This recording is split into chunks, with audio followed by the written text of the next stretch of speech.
Take a shot.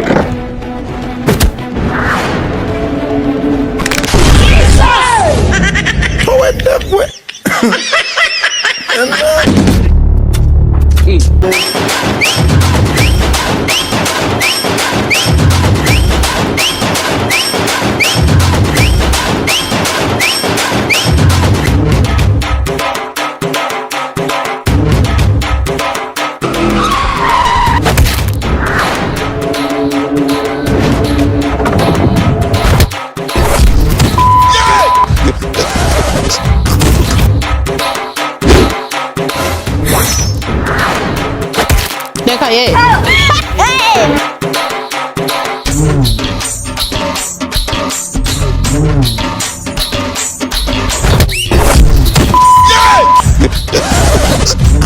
Yes way.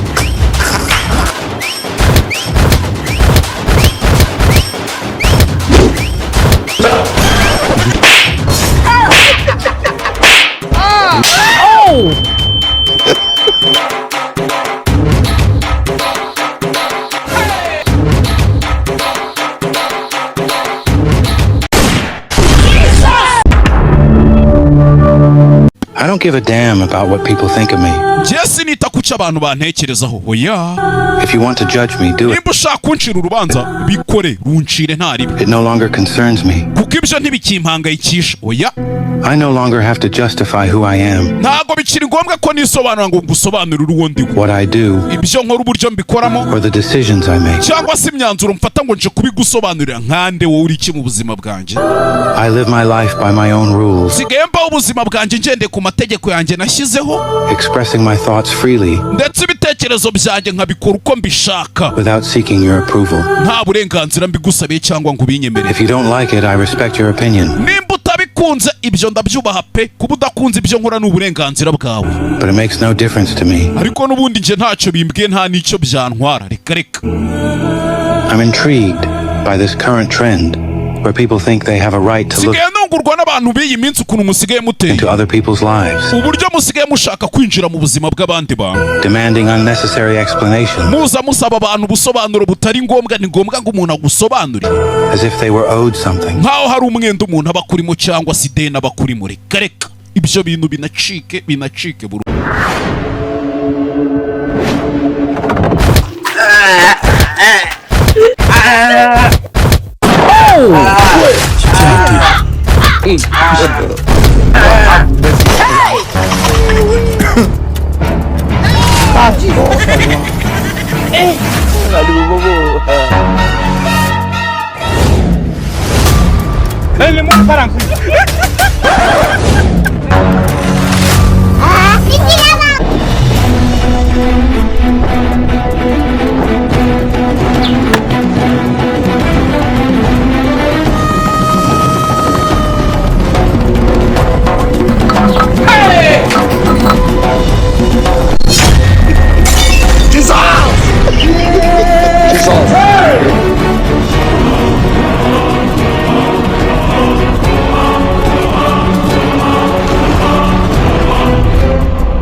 Washa mutinya uriya mugabo umwatake murevu ariko rubanda mugira ubwenge kwe dufite aho twashimusa aho guhe mwataka utangiye kujya ukoresha akazi naguhaye wese uri boss urumva agasuzuguro uragira ngo dusubirane umusha niyo icyo mwakora cyose twese tugomba gukora akazi ko twese twaje tugasaba mwaninyesha murebe kariya kagabo confidence gafite nabikubwiye muri karitsiye yanjye ugerageza gushimuta nagufata agupfunyapunya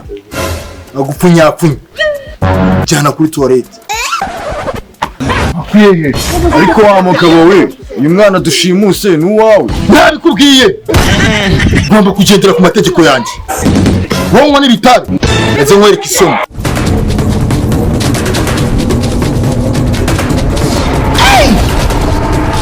giye kubakubita my lord we mu nzira sha gucywa ngweri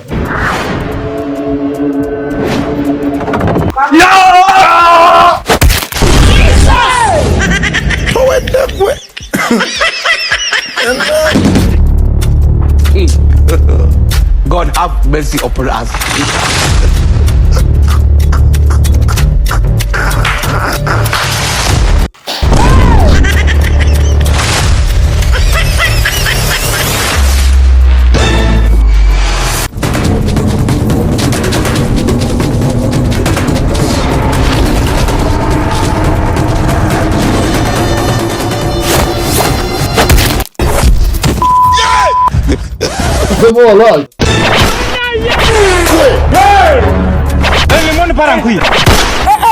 Boss wanyu ninde?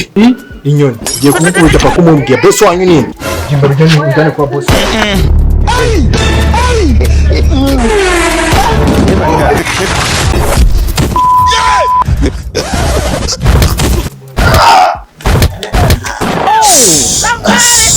He needs some milk. Yemuretse gato. Aro boss. Hari indi mari tukuzaniye.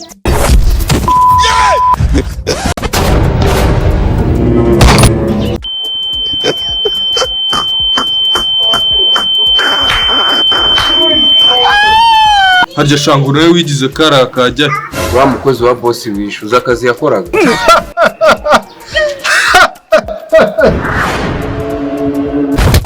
ikigoryi we boss arakubwira ugaseka. Mwese ndaje mbakingura no hasi. Munsi y'imperuka wanyu wagize. Reka ye. Reka mbwire sata, reka mbwire nuze we, reka mbwire.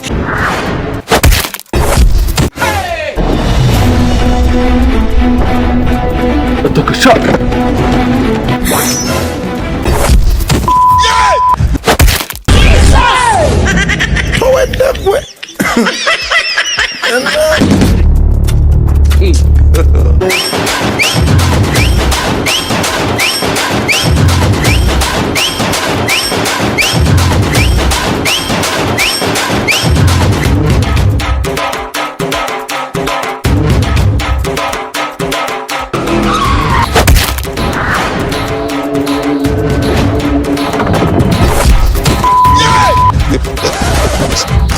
Yes way.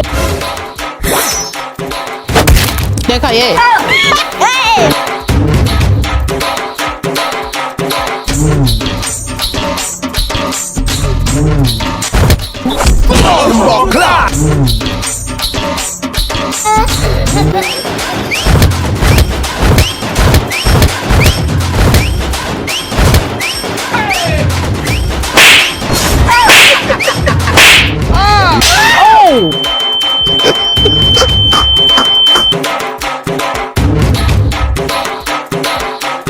Niciye abasore urabamara.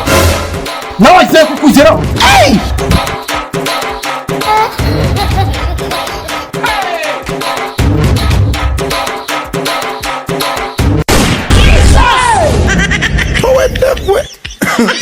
ko wagikoze hano waje gucunga umutekano cyangwa waje gusinzira?